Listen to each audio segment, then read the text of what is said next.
तो गर्मियां आ चुकी हैं और इसका असर हमारे पशुओं पर, खासकर हमारी दुधारू गायों पर साफ साफ दिखने लगता है।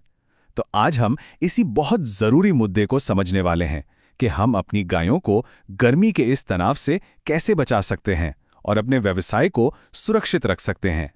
अच्छा, कभी ऐसा महसूस होता है कि गर्मियां आते ही गाय का दूध कम हो गया है या फिर वो थोड़ी सुस्त, थोड़ी बेचैन सी रहती है? अगर इन सवालों का जवाब हाँ है तो ये चर्चा बिल्कुल सही जगह पर हो रही है।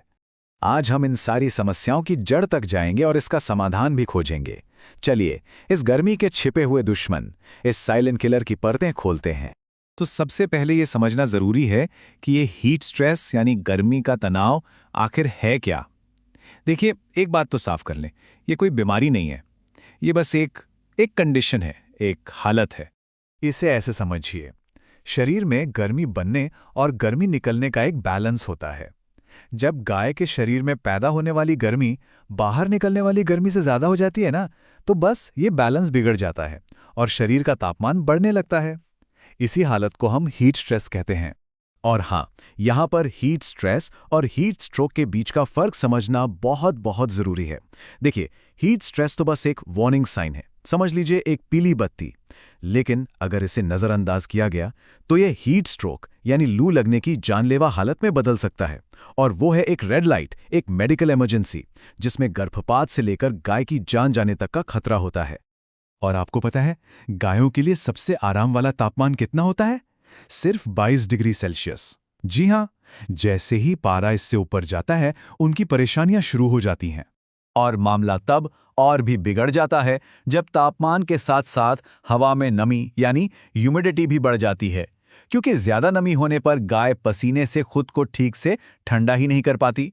साइंटिस्ट इसी को THI यानी टेम्परेचर ह्यूमिडिटी इंडेक्स से नापते हैं। अब देखिए, हमारी गाय बोल तो नहीं सकती, पर वो अपने शरीर और अपने बर्ताव से हमें सब कुछ बता देती है। तो चलिए, अब उसकी इस खामोश जुबान को पढ़ना सीखते हैं और ये भी समझते हैं कि इसका हमारी जेब पर क्या और कितना असर पड़ता है। सबसे पहला और सबसे साफ संकेत उसकी सांसें। अगर गाय 1 मिनट में 60 से ज्यादा बार सांस ले रही है, मतलब मुंह खोलकर हाँफ रही है, तो समझ जाइए ये खतरे की घंटी बज चुकी है। अब जरा इस चार्ट को देखिए, ये सीधा सीधा आर्थिक नुकसान दिखा रहा है। स्टडीज बताती हैं कि हीट स्ट्रेस के दिनों में दूध उत्पादन में रोजाना 4% तक की गिरावट आ सकती है। इसका मतलब क्या हुआ? मतलब अगर एक गाय 20 लीटर दूध देती है तो हर रोज लगभग 1 लीटर दूध का सीधा सीधा नुकसान। लेकिन बात सिर्फ दूध के नुकसान पर ही खत्म नहीं होती। अरे, असल खर्च तो छुपा हुआ है। हीट स्ट्रेस गाय की प्रजनन क्षमता पर बहुत बुरा असर डालता है। वो बार बार रिपीट होती है, गर्भपात का खतरा बढ़ जाता है और उसकी इम्यूनिटी मतलब बीमारियों से लड़ने की ताकत इतनी कमजोर हो जाती है कि थनैला और खुर की बीमारियों का खर्चा ऊपर से बढ़ जाता है। तो अब इतनी सारी परेशानियां सुनकर घबराने की बिल्कुल जरूरत नहीं है। अच्छी खबर यह है कि इसके उपाय बहुत ही आसान, प्रैक्टिकल और सस्ते हैं। इन्हें हम गाय का रक्षा कवच भी कह सकते हैं। ये 4 कदम हैं जो गायों को फौरन राहत दे सकते हैं। पहला, हर समय ताज़ा, ठंडा और साफ पानी। दूसरा, छाया। अब चाहे वो पेड़ की हो या फिर सस्ती वाली हरी नेट की, बस सीधी धूप से बचाना है। तीसरा, आहार का टाइमिंग। दिन के ठंडे समय, मतलब सुबह सुबह जल्दी और देर शाम को खिलाएं। और चौथा, जो कि रामबाण है, वो है नहलाना। दिन में कम से कम 1 बार तो जरूर नहलाएं। और हाँ, एक और बहुत जरूरी बात जिसे अक्सर लोग भूल जाते हैं। देखिए, गर्मी में पसीने के साथ साथ जरूरी नमक और मिनरल्स भी शरीर से निकल जाते हैं। तो इसकी भरपाई के लिए गाय को रोज 50 ग्राम नमक और 50 ग्राम अच्छा सा मिनरल मिक्सचर देना ही देना है। अच्छा, तो ये तो हो गए वो उपाय जो हर कोई कर सकता है।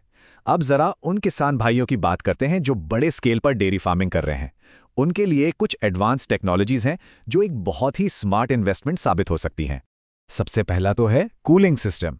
पानी के फव्वारे यानी मिस्टर्स, स्प्रिंकलर और बड़े बड़े पंखे, ये सब मिलकर जानवरों के लिए एक ठंडा सा माइक्रो एनवायरनमेंट बना देते हैं। दूसरा है अपने शेड के डिजाइन को बेहतर बनाना। छत ऊंची रखें, हवा आने जाने की पूरी जगह हो। और एक बहुत ही सिंपल सी ट्रिक, छत पर सफेद रंग करवा दें, ये गर्मी को रिफ्लेक्ट कर देता है। और तीसरा, पोषण में थोड़ा बदलाव, बायपास फैट जैसे स्पेशल पोषक तत्व दें। इससे होता यह है कि गाय कम खाकर भी अपनी पूरी एनर्जी बनाए रखती है और उसके पाचन में गर्मी भी कम पैदा होती है। तो चलिए जाने से पहले आज के इस पूरी बातचीत की जो सबसे ज़रूरी बातें हैं उन्हें एक बार फटाफट से दोहरा लेते हैं, क्योंकि याद रखिए हमारी सतर्कता ही हमारे पशु की सुरक्षा है। 1. गाय की सांसों पर पैनी नजर रखें। 2. ठंडा पानी और छाया हर समय होनी चाहिए। 3. खिलाने का समय बदलकर ठंडे वक्त पर ले जाएं। 4. रोज नहलाना बहुत जरूरी है। और 5. अगर बजट इजाजत दे तो अच्छी टेक्नोलॉजी में इन्वेस्ट करने से पीछे ना हटें। हमेशा याद रखिए, हमारी सतर्कता ही हमारी गाय की सुरक्षा है। हमारा ज्ञान और हमारा ध्यान ही हमारे पशुओं को और हमारे व्यवसाय को गर्मी के इस प्रकोप से बचाएगा।